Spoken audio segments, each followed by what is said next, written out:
할렐루야.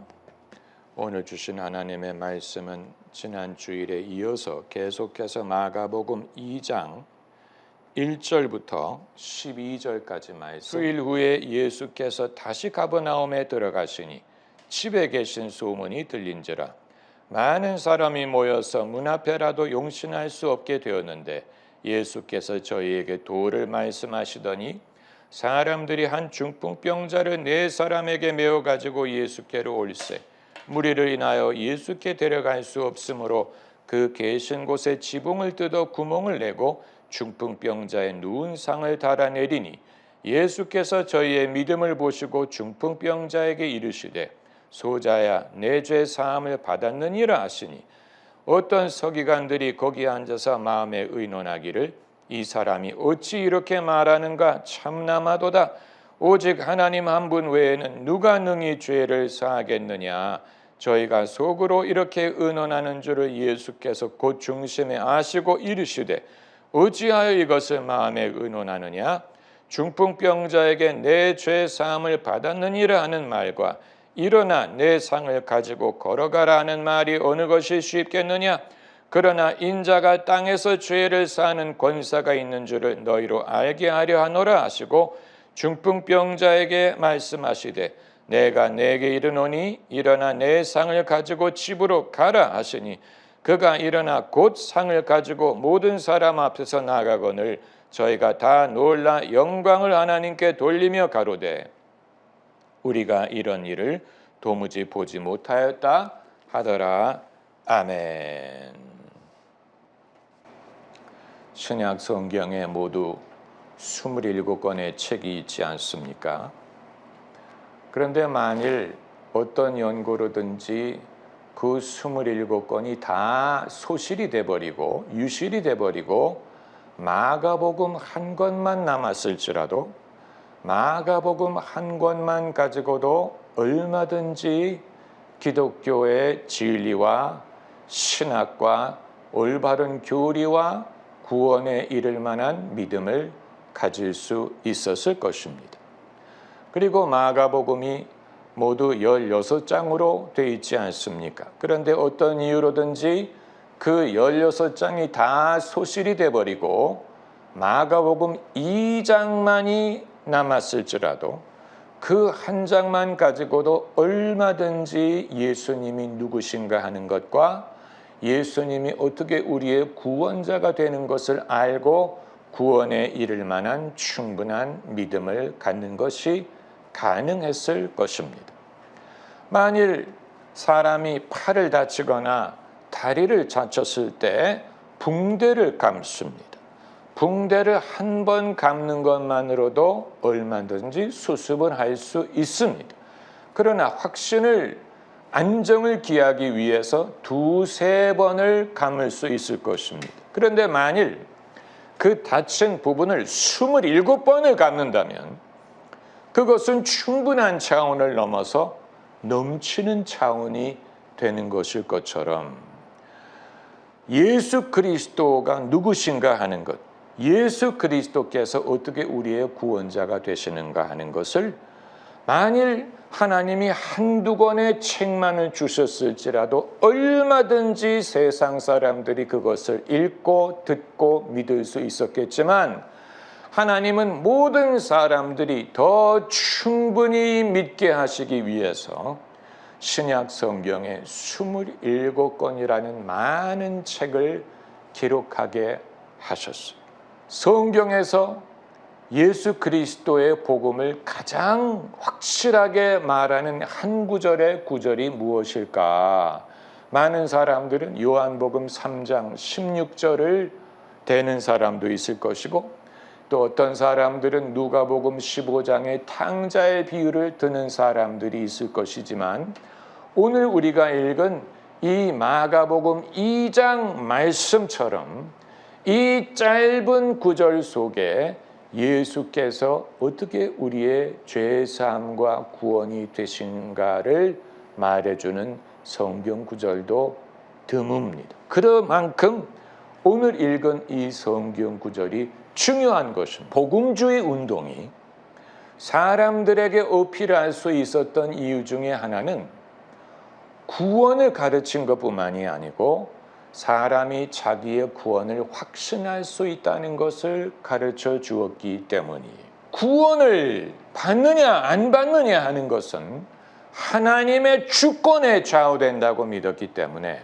하나님이 구하시면 구원을 받는 것이다 라는 것을 강조하다 보니까 하나님이 구하실 것을 믿고 기대하고 사람이 열심히 신앙생활을 함으로써 자신의 구원을 이루어 나가야 된다라는 식으로 가르쳤던 것 같습니다. 그러나 복음주의는 인간을 구원하려는 하나님의 의지가 이미 당신의 아들을 보내신 일에 분명히 나타났기 때문에 인간을 구원하려는 하나님의 뜻을 의구심을 가질 필요가 없고 예수님을 보내신 것으로 이미 증명되었기 때문에 예수님을 받아들이는 것만으로 사람은 자신의 구원을 확신할 수 있다. 이런 식으로 복음을 해석한 것입니다. 우리를 구원하시려는 하나님의 뜻은 이미 나타나 있고 이제 공은 우리 코트로 넘어온 거예요. 하나님은 당신의 아들을 우리에게 보내주심으로 그 공을 우리 코트 쪽으로 쳐주셨어요. 이제 우리의 반응이 남았어요. 우리가 그 공을 받아치는 것, 다시 말하면 우리에게 주신 예수님을 영접하는 것, 받아들이는 것, 그것이 하나님이 주신 구원을 이룬다는 것입니다. 그렇기 때문에 구원을 받았다면 구원받았음을 확신하는 것이 성경적이에요. 예수님이 여러 번 그것을 말씀하셨습니다. 예수님 말씀에 내 믿음이 너를 구원하였느니라. 내 믿음이 너를 구원하였느니라 여러 번 말씀하셨죠. 그 말씀은 사람이 자기가 구원받았다는 사실을 알기를 원하시기 때문에 그 말씀을 하신 것입니다. 구원을 받았다면 그 사실을 확신하는 것이 성경적이에요. 마찬가지로 죄사함의 확신을 얻는 것도 성경적입니다. 오늘 본문 말씀에 예수께서 중풍병자에게 말씀하시지 않습니까? 소자야, 내 죄사함을 받았느니라. 사람이 죄사함을 받았지만 그 사실을 모를 수도 있어요. 의심할 수도 있어요. 우리가 그 사실을 모른다고 해서 죄사함 받은 것이 무효화되는 건 아니에요. 우리가 모르든가 또 반신반의할지라도 죄사함을 받았다면 그 죄사함은 유효한 것입니다. 그러나 죄사함을 받았다면 그 사실을 아는 것이 주님의 뜻이에요. 그렇기 때문에 이 중풍병자에게 소자야 내 죄사함을 받았느니라 알기를 원하시니까 이 말씀을 하신 것이 아닙니까? 어떤 사람들은 죄사함을 받았을지라도 그것을 몰라야 사람이 겸손할 수 있지 않을까요?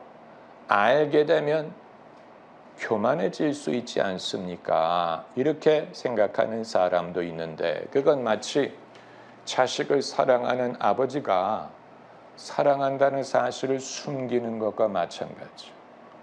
애가 스포일 되지 않게 하기 위해서 사랑은 많이 하는데 그 사실을 일부러 숨겨요. 일부러 화난 척해요. 일부러 야단을 쳐요. 그럼 그 아이는 상처받을 것입니다. 사랑은 사랑을 하는 것만으로는 부족하고 사랑을 나타낼 필요가 있어요. 여러분, 죄는 사람을 유혹해서 죄를 짓게 하는 것뿐만이 아니고 일단 사람이 죄를 짓고 나면 죄는 벼랑간 의로운 행세를 하면서 그때부터는 사람을 고발하기 시작합니다. 너 죄인, 너 이상한 거 했어? 너 이상한 거 봤지? 너 이상한 욕심을 가졌지? 이 더러운 놈, 이 추한 놈, 나쁜 놈. 우리를 유혹해서 죄를 짓게 할 때는 언제고, 일단 죄를 짓고 나면 죄는 벼랑간 의로운 행세를 하면서 우리를 고발합니다. 우리에게 돌을 던집니다. 그리고 우리를 추하고 나쁜 사람으로 치부합니다. 이것이 죄의 횡포예요. 죄가 인간을 다스리는 방법은 사람을 유혹하는 방법뿐만이 아니고 죄의 횡포를 통해서 그 소나기에서 그 위력에서 죄의 그림자로부터 사람이 벗어나지 못하게 하는 것입니다. 마치 범죄 조직이 사람을 납치해서 사람을 욕을 보고 그리고 그 수치심으로 그 범죄 조직을 도망가지 못하고 그 휘하에 두는 것과 비슷한 그런 원리. 죄의 횡포. 죄의 횡포라는 것은 무서운 것입니다. 사람이 죽을 병이 걸렸는데, 불치병이 걸렸는데 치료를 받아서 나음을 얻었다면 그 사실을 알아야 돼요. 병이 낫다는 사실을 알아야지. 만약에 모르면 여전히 나는 이제 곧 죽을 거야. 나는 이제 시간이 별로 안 남았어. 나는 인생에 할 수 있는 것이 없어. 병든 몸으로 내가 무슨 여행을 하겠어. 병든 몸으로 내가 무슨 애를 낳겠어. 병든 몸으로 내가 무슨 운동을 하겠어. 체육 시간에 나는 교실 안에 앉아 있어야지. 남들이 취업하고 남들이 뭐 할 때 나는 병들었기 때문에 나는 앉아 있어야지. 나는 곧 죽을 거야. 내 인생은 얼마 남지 않았어. 내가 할 수 있는 것은 별로 없어. 만약에 그렇게 생각하고 산다면 그 사람은 몸에 병은 나았을지라도 여전히 병자예요. 여전히 병자처럼 생각하고 병의 횡포에 시달리는 것입니다. 그 병이 자신을 거짓으로, 당신은 여전히 병자라는 거짓으로 그 사람을 다스리는 것이 될 것입니다. 죄도 마찬가지예요. 그렇기 때문에 죄 사함을 받았다면 그 사실을 아는 것이 중요합니다. 죄의 문제, 꼬여있는 죄의 문제들이 해결되지 않는다면 그 이외의 다른 문제를 해결하는 것은 그 사람에게 그렇게 큰 축복이 되지 못할 것입니다. 그래서 예수님이 너희가 기도를 할 때, 기도가 응답되기를 원한다면 형제 중에 너희에게 혐의가 있는 사람에게 먼저 가서 사과를 하고 그리고 기도를 드려라. 그러니까 너희 문제가 해결되기를 원한다면 먼저 자기가 풀어야 될 죄의 문제부터 해결하라는 얘기. 흰눈처럼 희게 하는 것은 예수님의 보혈밖에 없이 주의 보혈 능력이 또다. 주의 피 믿어. 주의 보혈 그 어린 양의 매우 귀중한 피로다. 그리하여 그 아들을 아끼지 아니하시고 우리 모두를 위하여 내어주신 이가 어찌 그 아들과 함께 이 모든 것을 은사로 주지 아니하시겠느냐. 할렐루야. 예수님을 얻으면, 예수님을 받으면, 예수님이 우리 삶에 들어오시면 그 아들과 함께 이 모든 것을 아버지가 우리에게 은사로 주실 것입니다. 할렐루야.